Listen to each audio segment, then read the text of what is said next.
Horizon TV, the beacon for the nation.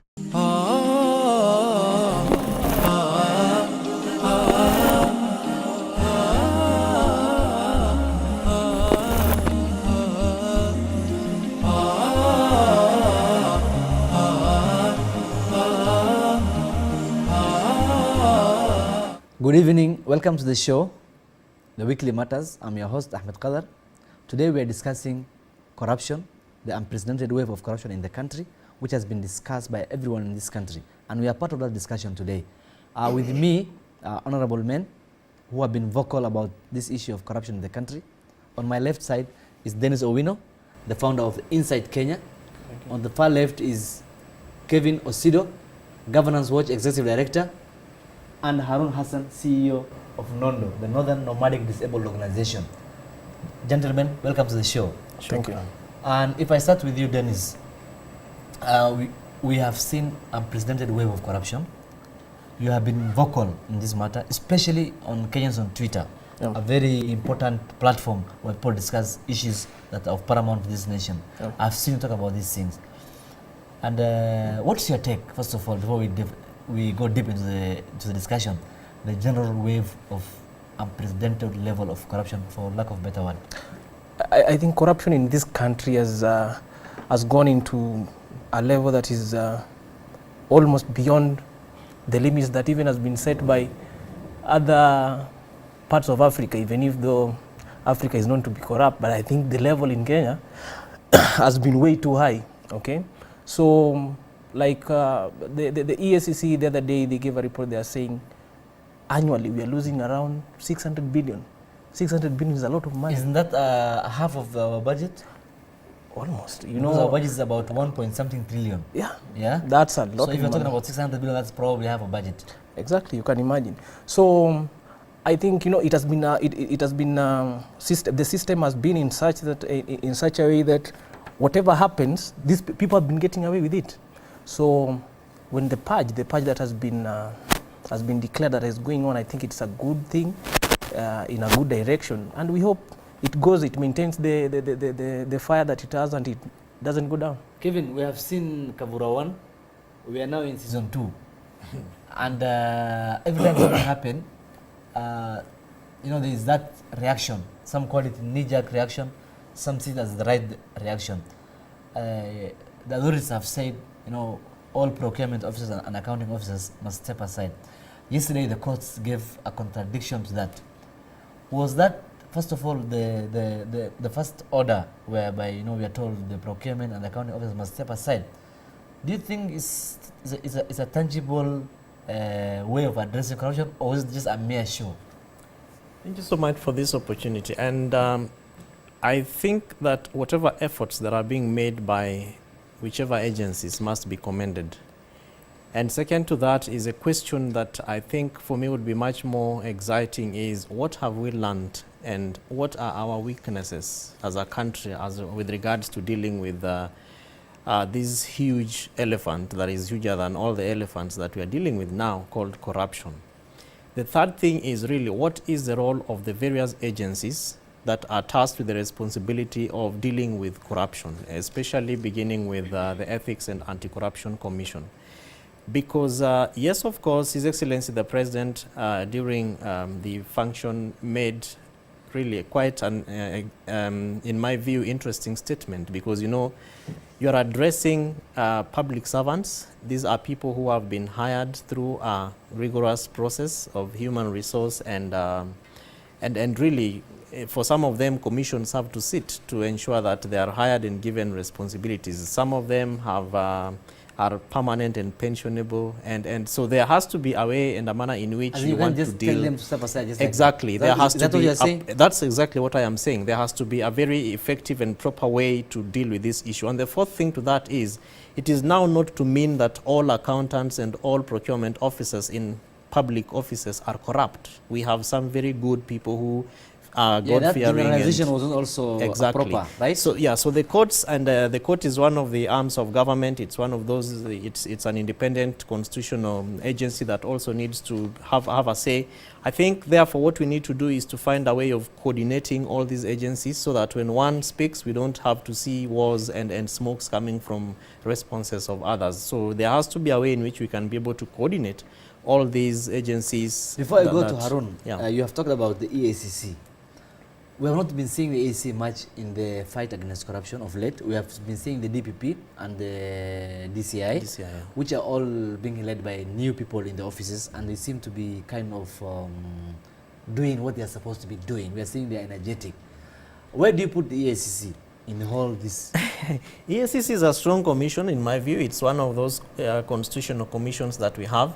Unfortunately, EACC is, in my view, again, much more stronger. If you were to ask me, it's much more stronger. Yeah, it has the powers, but is it working? It is not, and those are the gaps that I think we need to begin to address. But also note that there are specific terms of references and functions for the commission. That is the Ethics and Anti-Corruption Commission. For instance, the much it can be able to do is to work towards, of course, they have investigators, officers who are charged with the responsibility to investigate, same as DCI.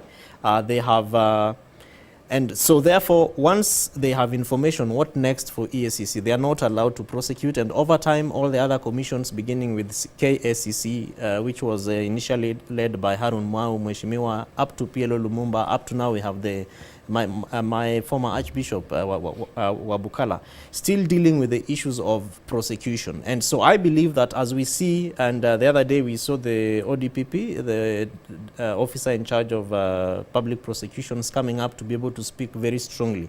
So if we can be able to have EACC engaging very effectively with the other commissions to be able to do their work, then I don't think that we need to be seeing this kind of blanket amnesties for very grand corrupt individuals in our country. And if you were to put a person who is walking outside there and just picks somebody's cuckoo, the kind of judgment that is meted on this civilian against very high profile public officials, picking on someone's cuckoo and arresting chicken thieves, Harun, we have seen a situation whereby, as Dennis has said, we lose huge amount of money, over billions of shillings, and all it takes is just someone to merely step aside.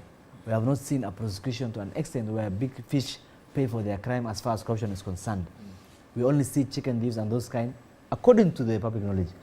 Is stepping aside enough, and what do you think should be done more to end graft in this country? Thank you so much for the opportunity first. And let me say before answering that, something about corruption in this country, because it's becoming normal now. I remember, it's becoming getting normalized, sort of a word for us, which is okay. Yeah. I remember at one time that one of the American ambassadors in Kenya said people are eating till they are vomiting on our shoes. You remember that? UK ambassador? It was a UK or US, I can't remember. But they say people have been really eating until they have even now reached the extent of vomiting on our shoes. And that time there's so much huge cry around. But the more we talk about corruption, the more it is getting entrenched in our society and it is getting normalized. Maybe you can even pick it from right grassroots level. These days, if you are employed, people will tell you, if you don't get us something, you are nothing. You know, like when they make a lifestyle audit, you find people becoming rich overnight. And the lifestyle audit is, and if you do your work very well, people will say, you're not a gentleman, you're not eating. Yes. You're not eating. So sometimes even they put pressure on you to eat, let me say, quote and quote, for lack of a better phrase. So matters corruption. In Kenya, Makadar, we have good laws. We have wonderful institutions, all these things. And sometimes we don't know whether it is real. There's element of kind of political goodwill being kind of oppressed. But why is it that we are not slaying the dragon? Why? That's the question. Yes. Everyone Why is why? it, that? Yes. Then the answer is somebody somewhere must be sleeping on his job. Somebody somewhere must be protecting this, curtails of impunity that is bringing this country down. Somebody somewhere must be doing it. Why is it that when certain measures are coming up, the court dismisses it? Was it that it is not previously anchored in any law, the strategy you are putting? that the courts have to deal with facts and merits on the table, then they throw it away.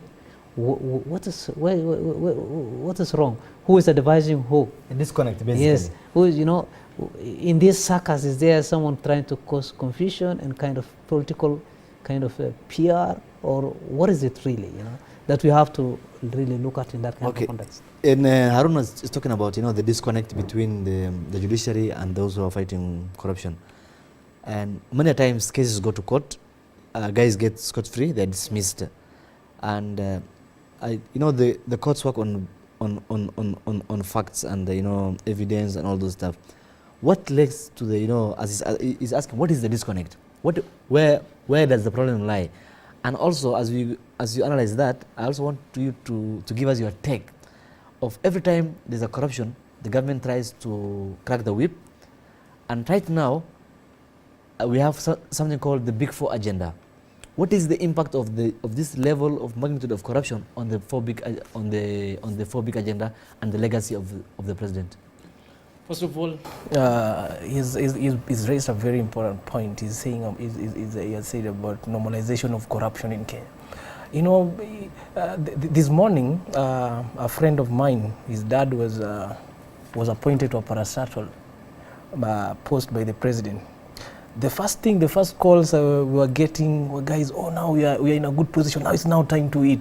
Like when people get into this position, they don't look at it in form of, we say, maybe service delivery or whatsoever. They look at it in form of eating. Yes. Even the people who are right now going to government has become a form of looting getting rich, not serving the public, basically. Exactly. And again, when it comes to now to the prosecution side, I think when you have working institutions, like for example, right now we are seeing things are running differently because we have working people. Nordin, I think, is doing a very credible work. Everybody can see it. And Kinoti, the guy who was at DCI, they're doing it. I heard the chairman EACC the other day, they were saying, we've been sidelined. But they've had all the time. They've been there for the longest time. They've not been doing anything. All the files are there. These files that we are working on right now, the Office of Auditor General, they have all the reports.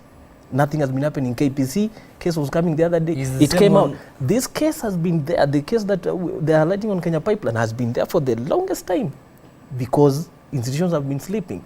So when it comes to prosecution, you are talking about police doing their work, and I mean the prosecution is taking the cases and the cases are being shut down. First of all, I'm not a lawyer, but basic knowledge tells me when a case is taken before the court, the judges rely on the evidence. If the DCI do a shady job, that case is definitely going to be dismissed. So do you think maybe the people who are doing all these things, there must be somehow a disconnect somewhere? And right now we are bringing lie detectors.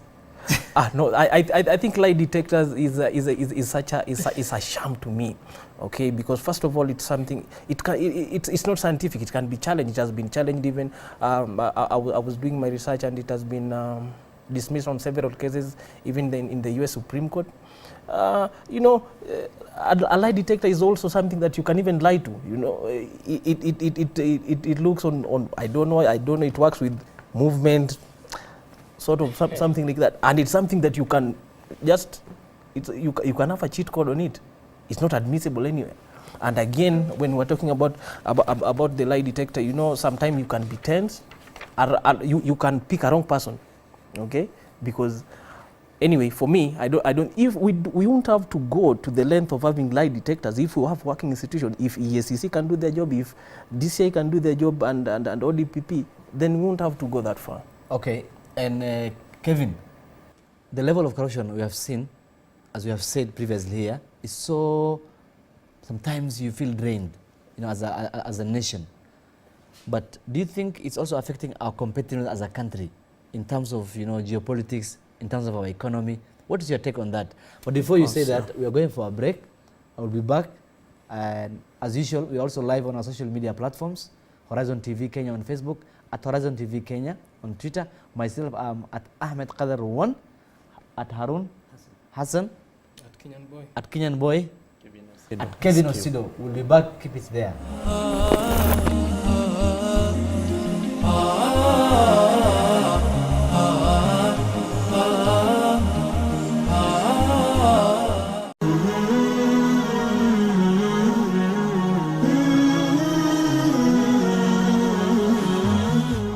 Horizon TV, the beacon for the nation.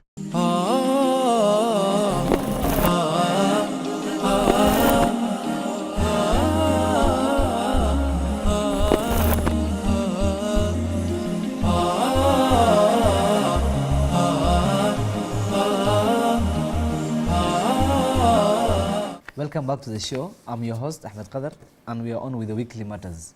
Kevin, before we went for the break, we have been talking about how corruption is affecting the competitiveness level of Kenya, and you have somehow dismissed the lie detector.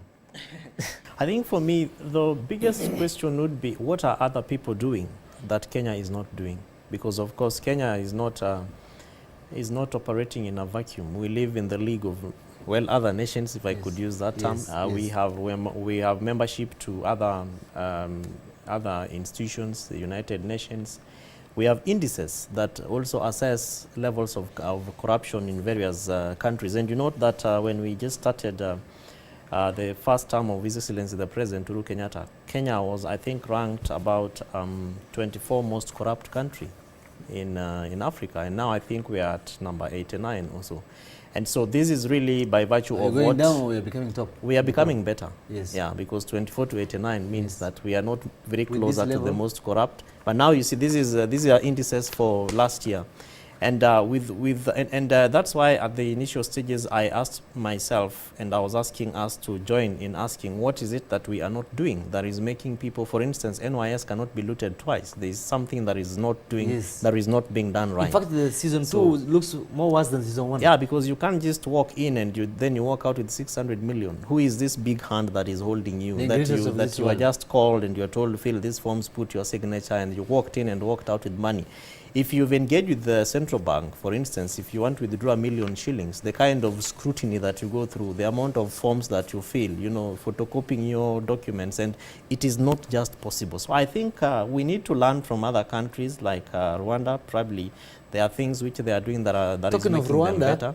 we are going for benchmarking, sort of to Kigali of all, Yeah, it's a country that is 20 years old. It's quite it's Don't you quite think laughable. It's It's quite laughable, and look at it this way: that the institutions, like my friend rightfully said, we have very strong laws in this country. We have very strong and stringent laws and institutions, respectively. Botswana doesn't have as much, if you were to pick in terms of numbers, counting the number of laws that they have to, Yes. deal with corruption. But it's one of the best governed. Their governance indices are very high, in fact, better than what Kenya is doing. So I think that we need to move on to the level of asking ourselves, what is it that we are doing? Of course, Kenya is also excelling in other areas, but I think corruption is becoming something that we cannot just sit back and watch. And we also need to begin to ask ourselves, when did the president realize that this thing is very difficult? There must have been a trigger. Yes. What is this thing that triggered him to make him now realize that, oh yeah, we can actually tell principal secretaries to go to jail and spend nights and collapse and be taken to hospital and Talking taken of back jails, there. they are taken to one night and then they say they are sick. I don't know, they want to be taken to another hospital or a better private hospital. Harun, we have a new DCIA, we have a new DPP. Do you think, with the kind of vigor we have seen so far, they're able to tame the dragon of corruption in this country? First, let me wish them good luck. Even those who have previously occupied those offices. The first time when they met to those offices, we celebrated them. But later on, we don't know what happened. But coming to the corruption worldwide, it's a big problem. But nations are better than each other in handling it.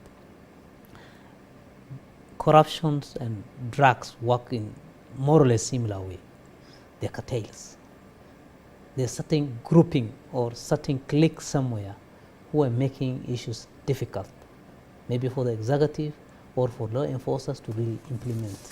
If I take you back to history, the history of corruption never started with NYS. The Golden Bag issue was unresolved. Anglo-leasing issues unresolved. No one even talks about it, right? So they're mega. The golden bag of this world. Yes, then the other one, the most, before this one, what is called? There's one on Eurobond. oil. There's Eurobond. There's so many things. You get the point. So it is becoming normal. And then tomorrow we're going to see another thing, another corruption coming up. Then this one will sweep it under the carpet. Then you say, is it cartels grouping themselves somewhere, and they have hands in all arms of the government, and trying to block all the success and the efforts of people who have goodwill, or what is it? And then this goes back to, as a country, then of course we are not lacking laws, as we have said, and we're not lacking constitution. In fact, Kenya is said to be producing best papers, even academically, and many other things. We always say it is just So what is the problem? So the problem generally is Limitation or what? no, not really. If the files disappear, or sometimes people even disappear mysteriously, or whatever form it is, it fights back, because the corruption has become ingrained in our society and it has grown roots. Pulling it out becomes really a big problem. And again, it is not only from top, it's also again from, like, if you go to maybe Matatu and you are queuing, you find the line to be very long. So you want to do a shortcut? So you do shortcut, you give that guy some 20 pop. So it is also starting Now, with talking us. of You get the shortcut, point? and if I come to you, Dennis, talking of shortcut, the Kenyans love taking shortcut and these things. But you see, sometimes the people who take shortcut and the small time corrupt people normally pay for the crimes. Like we have seen a situation whereby it was in the papers, it was in the mainstream, I mean it was everywhere. We have seen a situation where a woman has been jailed, I don't know how many years, for taking 2,500. It was on Twitter everywhere, I've seen. Now, bearing that in mind, and the shortcut Harun has talked about, we have seen a situation whereby the authorities always say people will carry their own cross. Yeah? People are told to step aside, people will carry their own cross. Has that ever changed anything? First of all, I think one of the main reasons why corruption has become so much rampant, especially, let's say, in the past, in the past 8 years, in the past years of Jubilee, is because corruption is inconsequential in Kenya. Okay, all you need is you loot $1 billion.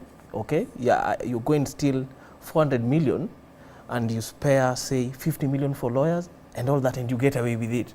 Okay, you go and you run. Are you saying lawyers are part of the corrupt system? Cartel, sort of.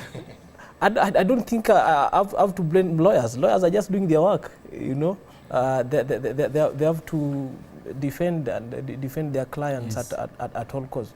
But the fact that that corruption is not punished in Kenya, it gives people all the leeway. It gives people the ease to keep on doing it. But I love the fact that now, for a moment, whatever is going on, it's going to give people a second thought before I do it.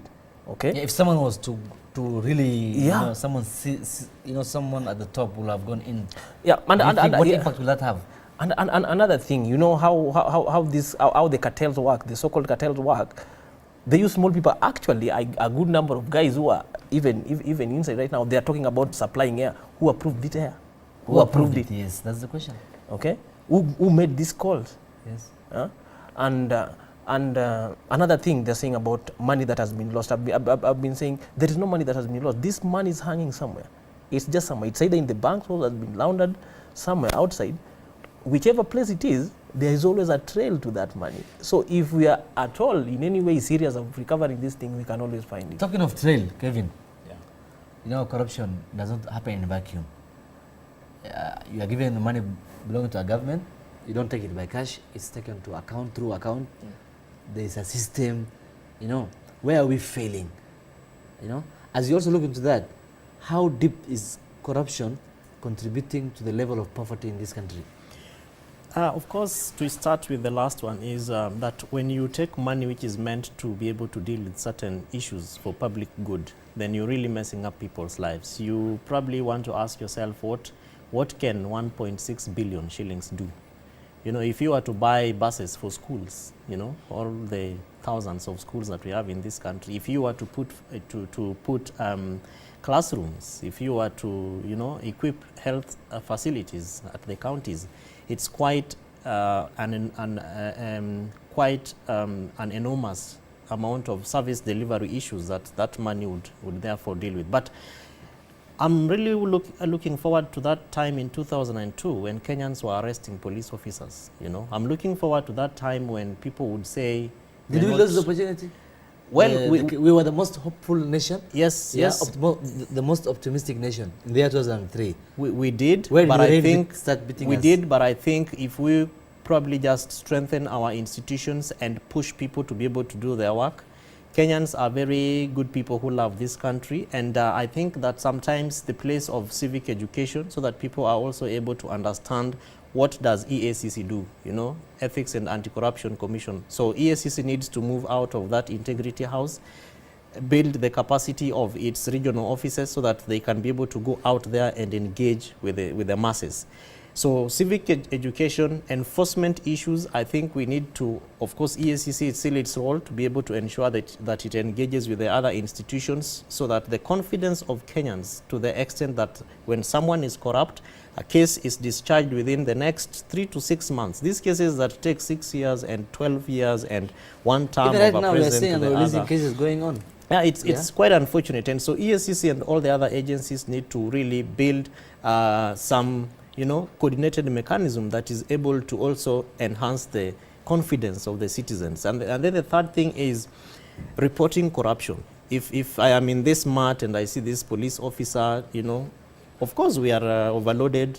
It's 14-seater, we are 18 of us inside this pro box. Yes. What am I supposed to do? Is there a toll number that works? Of course, yes, we've been told there is a toll number, but then the feedback mechanism, when I report a case, is there a way in which I'm able to know that, yes, my case has been picked up, it's been dispensed with, or it's moving from this level to the other? And so I think that if we can be able to invest in civic education, if we can be able to invest in enhancing institutions, and then lastly is to be able to ensure that enforcement works, and then that feedback mechanism, you know, media is involved and the courts are opened up to them, and the magistrates and the judiciary is able to tell people this case will be able to take 2 weeks and we are done with it. This case will be able to take 3 years because we are looking at this, so that we open up.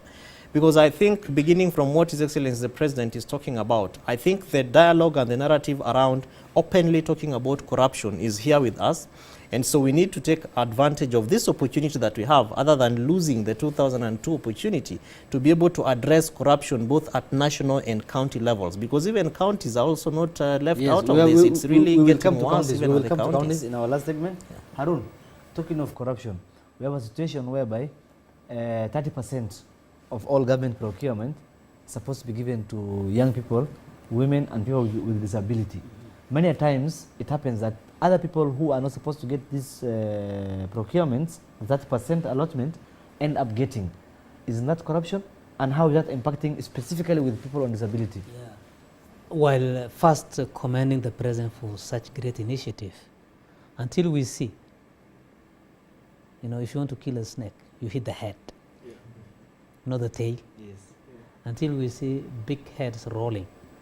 Because what we know, big heads, there's a common phrase like, I rather die. Yes. Yes, Than rather resign. And they are there still. I rather die Until than we reach resign. that Yes. level of, you know, Yes. big guys being hounded up and taken to the court, and we see that, we will still talking, you know, just talking about corruption.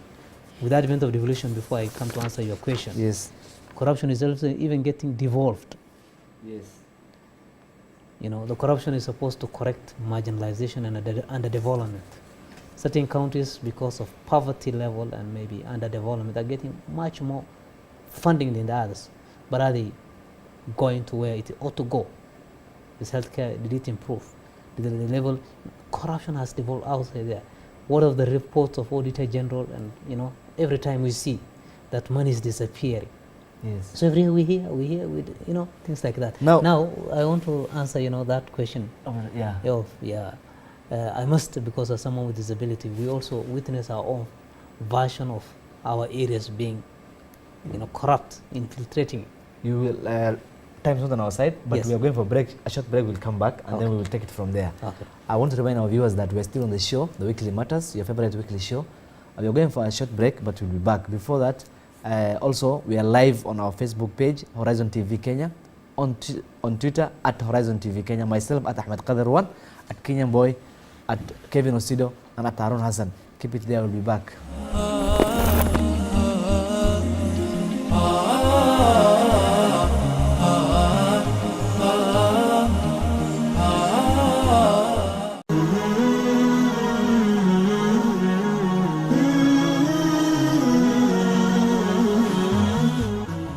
Horizon TV, the beacon for the nation.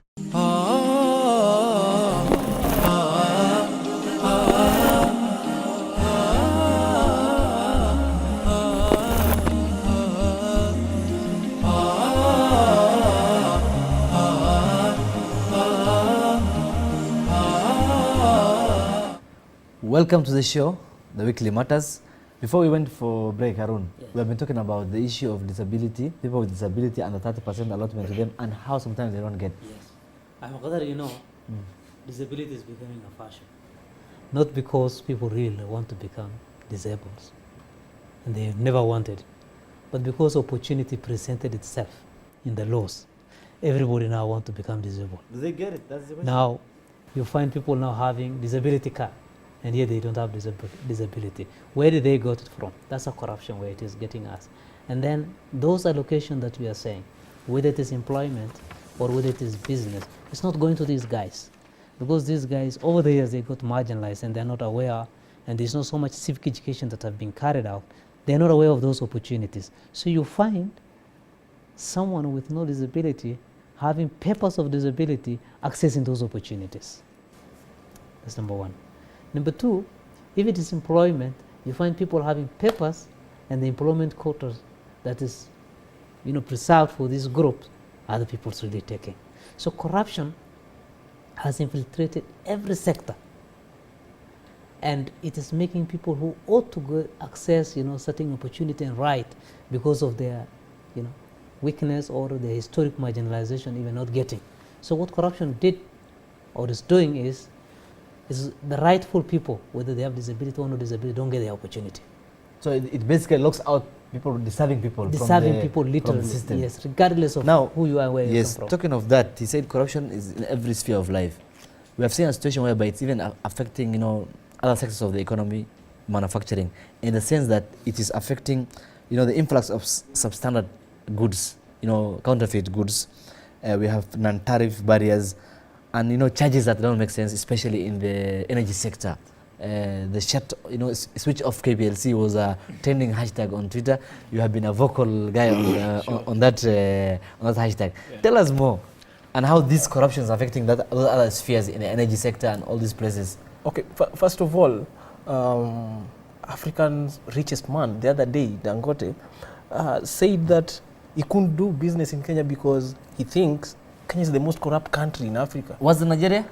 Imagine. It has gotten to that level because everybody knows what Nigeria does, and if it gets to a point where we are now being called the most corrupt country, then it shows it's so bad. Yes. When we put barriers to investors who are coming, okay, they call it the 10% bag that is here. It's locking a good number of investors and a good number of companies are being sent away. When the cost of production is high, okay, definitely there is no investor who is going to be ready to incur a lot of losses if another country is offering a better deal. So when the cost of electricity is high, because it increases the cost of production. Yes. Everything scales down to making profit if it's not making profit. So that is also another effect of corruption. The other day you asked a question about the effect of corruption on normal life. It gets to a point where someone is asking, these people are stealing a lot of money, but where's all that money in the economy? It gets to a point. Is it getting back? Are we feeling, even if it's stolen, are we seeing the impact? Is it stimulating the economy? Even though it's stolen, whatever was stolen, is it?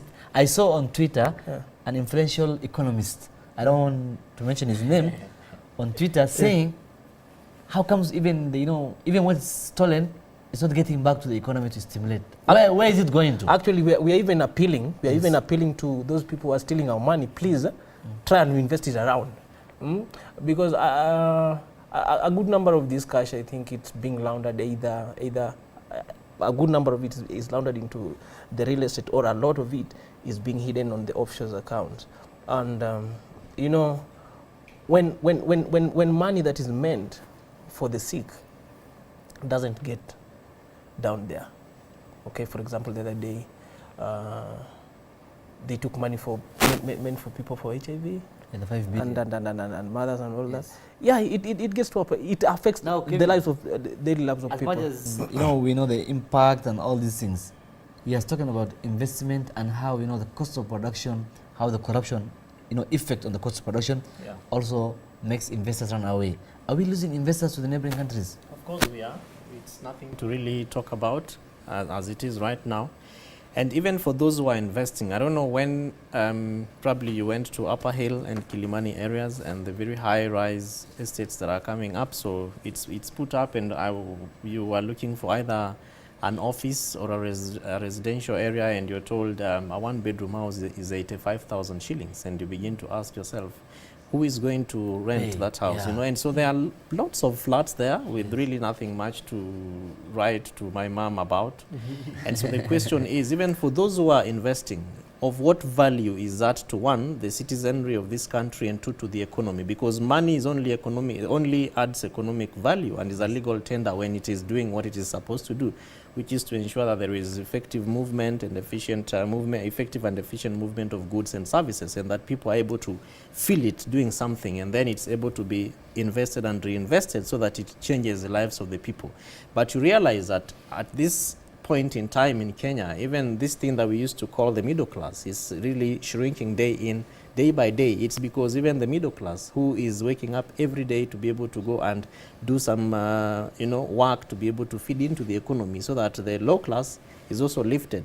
The low class is actually lifting the middle class much more lower. And one of the biggest challenges that I have, and the biggest question that I want to ask the economic advisor to His Excellency the President one day, is our economic laws, how responsive are they towards the issues that Kenyans are dealing with? Because we are talking big four today. It is manufacturing. Yes. Look at the environment to be able to put up an industry in the counties. We are talking about food security. Kenyans are still struggling with putting ugali on the table. Agriculture, Now, the other day, there's one word you're farmers repeating and that all these I'm issues. tempted to ask you another question based on that. Yes. You're talking about Kenyans. Yes. As much as there's corruption, what are Kenyans doing about it? Are we angry enough to say, enough is enough? The challenge is when Because these things... it's upon the people to stop the corrupt. Exactly, which Yes. is why I want us Yes. to be able to probably move this discussion to the level of what can we do.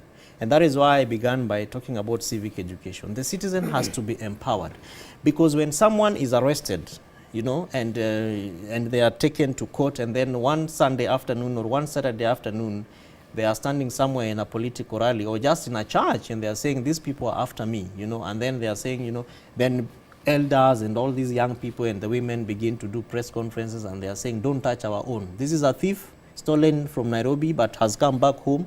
Don't touch our thief. That act must be condemned, because that is really what is making all these people feel comfortable. So in one way or the other, you're saying sanitization tribalism of- is also affecting And conservatism. I think I wanted to add something on his point that Kenyans are, we really need that civic education, in the sense that we gift corruption other than punish it, other than We praise, we elect those people, who take from like, us. oh, he has brought it, as in that fact of stealing, and you bring it to them, they look at you as a hero. Yet you don't even Okay. feel the money to see the You don't. Yeah. I just want to agree with my friends here. Yes. That the moment ethnicity and corruption, we don't separate them, Yes. that it becomes one of our own, should be protected always. Yes. We will not go very far. The statement you said, Aisha, I'd rather die than resign, was made at home. Someone's home. Somewhere at In a home. political rally. Yes. Yes. And then you ask, what Kenyans should be doing. Yes.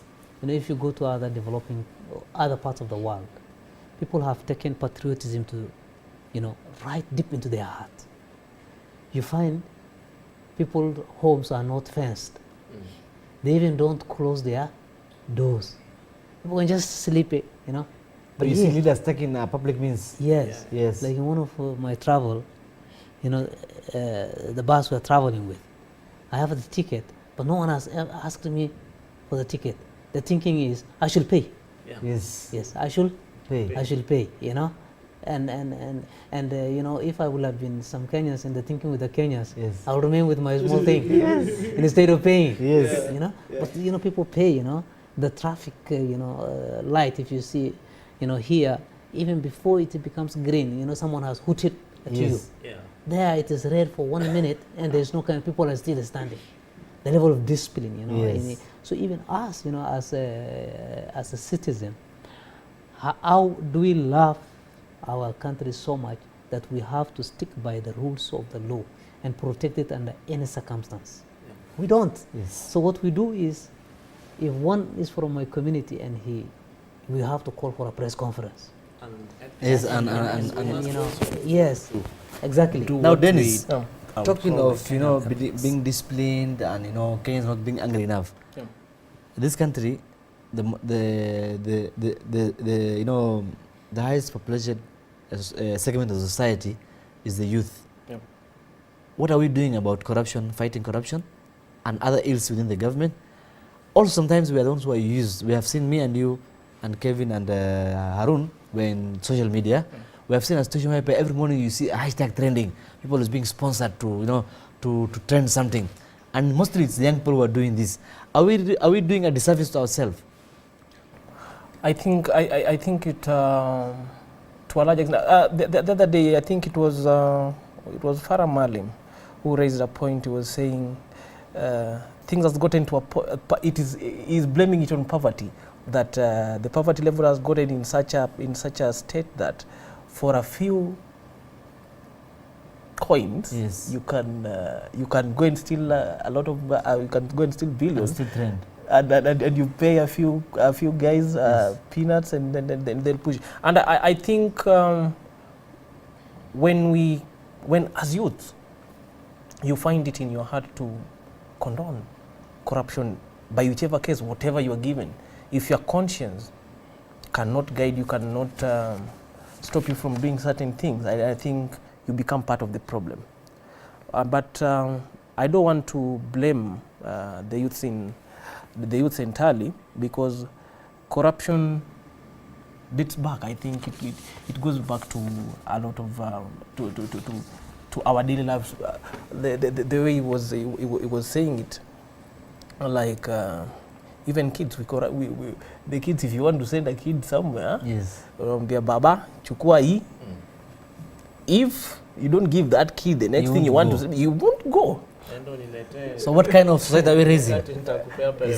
Yeah. So if at all we have to strangle this monkey of corruption, then it needs to go back to the lowest levels of the society. Kevin, Yeah, yes. on the youth, Yes. you know, even you have to critique our education system. Yes. You know, are we producing graduates? You know, during my time, you go to university and then you look for a job. But in this era, you're supposed to create a job.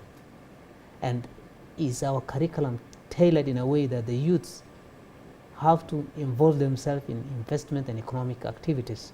But what we know, coming to the corruption and the youth again, the youth are the ones that are used by politicians to cause havoc and, you know, terrible activities all over. And there are also gangs of youth all over, you know, that are in the payrolls of politicians. You know, that they have, it's even a way of living, you know. So basically, the youth also contribute to these things that we are talking about, they even do. though they sometimes may be forced by circumstances. Yes, because if there's no employment, Yes. or you know, nepotism and many other factors blocks them. Not access. And Okay. again, I Yes. think we need to look into the factors that are putting these youths Yes. in this particular place. You know, some of these things are I think they are more of crafted, they're more of like made. Like if, for example, unemployment, you know, corruption is also one factor that contributes to unemployment. If money that was meant to push a project, like for example on the NYS and then for the youth. the youth, definitely the ripple effect is unemployment. So some of these problems you don't really need to blame the rules the youth entirely. We need to look at the root effects of the root. I get your point. Now the thing is, time's not on our side. We have a few minutes. I want to start with you. I'll ask a question. You answer that question. The same question is for everyone here. Okay. But also, as you wind up, you also conclude for us and say your parting shot. We have seen a situation whereby people especially at the top level of the ministries, are not taking responsibility for corruption. You know, we are not targeting the right people. What should be done right for corruption to end once and for all in this country? In your own humble opinion, as you wind up for us and give us your parting shot on the entire thing. I agree with you. And in one of the universities on Monday, we had this kind of discourse with very high-level government officials, some of them cabinet secretaries, and we were asking ourselves, when corruption issues are mentioned in your ministries, how come it's the principal secretaries who really live by, but yet you are the people who sit at the... And really the question is roles and responsibilities, functions. And so I would equate it to an engine, that someone has to start the car so that then everything works, the braking system, everything is able to... And so for us to be able to have a country that where everybody will be able to take responsibilities so that we deal with corruption, we must begin by loving this country. And by loving this country, I mean, can we be able to have a Kenyan ethos? If you go to many of these countries, in Cape Town, there are no roundabouts. You get to that point and there's an intersection, check left, check right again, and there's no vehicle, there's a vehicle coming who has right of way, sense of good judgment. In Kenya, when there's no police officer, there's no traffic, there's a jam. We have place. Serious issues. So yes. Can we just make one step backwards and think about how was Kenya 10 years ago, 20 years ago? Okay, we don't have time, Let's and I country. request you to take even less than a second just to say something and conclude for us. Okay, As your camera, we don't have enough time. Okay, I think for me, like my friend has said there, as long as corruption remaining consequential is still going to be there. So we must hit the snake on the head, as Aaron said earlier, and that's the only way we are going to. Yes, Aaron. Yeah, I would say maybe theologically inspired that regardless of what wealth we have, we will not go with it to the grave. Yeah. We will be only an inch. So instead of busy destroying the future of the generations and the future of the country, it's time that we have to put patriotism and love of our country forward. And we look forward to Thank you. Time big on our heads side. rolling. Thank you for the show. Thank you, Dennis. Thank you, Kevin. That is the end of the weekly matters for this week. Keep it here until next Friday.